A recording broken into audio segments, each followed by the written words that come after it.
বৈষম্যের শিকার শুধু মসজিদ নয়, বৈষম্যের শিকার মসজিদের ইমাম, বৈষম্যের শিকার মসজিদের সানি ইমাম, বৈষম্যের শিকার মসজিদের মুয়াজ্জিন, বৈষম্যের শিকার মসজিদের খাদেম পর্যন্ত।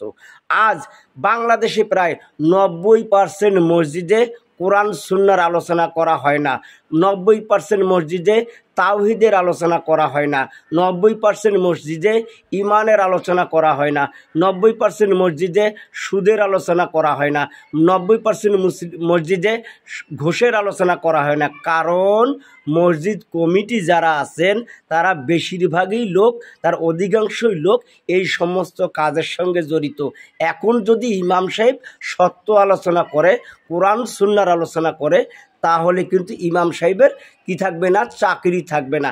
আজকে যদি হানাফি মাযহাবের ইমামরা বলতো কোরআন সুন্নাহ মানে ইসলাম, আজকে যদি হাম্বলি মাযহাবের ইমামরা বলতো কোরআন সুন্নাহ মানে ইসলাম, আজকে যদি শাফি মাযহাবের ইমামরা বলতো কোরআন সুন্নাহ মানে ইসলাম, আজকে যদি মালিকি মাযহাবের ইমামরা বলতো কোরআন সুন্নাহ মানে ইসলাম, তাহলে মুসলিমদের মাঝে কোনো বিভেদ থাকতো না।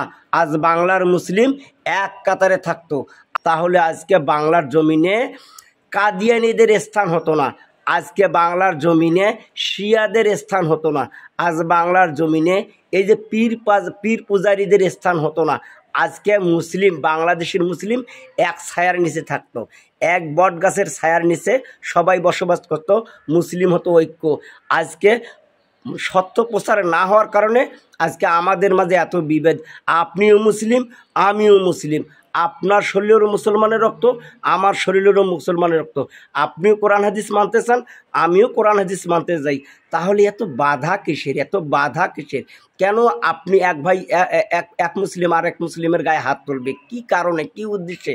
কারণ হলো একটাই, আপনি সত্য জানেন না, সত্য আপনাকে জানতে দেওয়া হয়নি। কারণ সত্য প্রচারেই তো বাধা।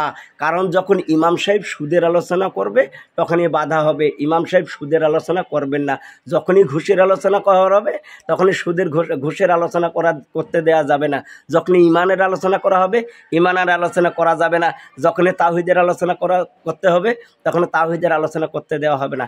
ইমাম সাহেব তো নিজেই বাধাগ্রস্ত। সত্য আপনি জানবেন কিভাবে? ইমাম সাহেব তো সত্য বলতে গেলেই তার চাকরি থাকে না। আপনি সত্য জানবেন কিভাবে? আপনি সত্য না জানার কারণে মসজিদ ভাঙতেছেন। আপনাকে সত্য জানতে হবে। আর বাংলাদেশে এখন প্রায় 98% মুসলিম। কোরআন বাংলায়, হাদিস বাংলায়, সব বাংলায়। তাফসির ইবনে কাসির বলেন, আহসানুল বায়ান বলেন, আপনি ফাতুল মাজিদ বলেন, কোরআন বলেন, সমস্ত হাদিসের কিতাব সমস্ত বাংলায়। আপনি রিসার্চ করেন না, গবেষণা করেন না, গবেষণা করতে আপনার সমস্যা কোথায়?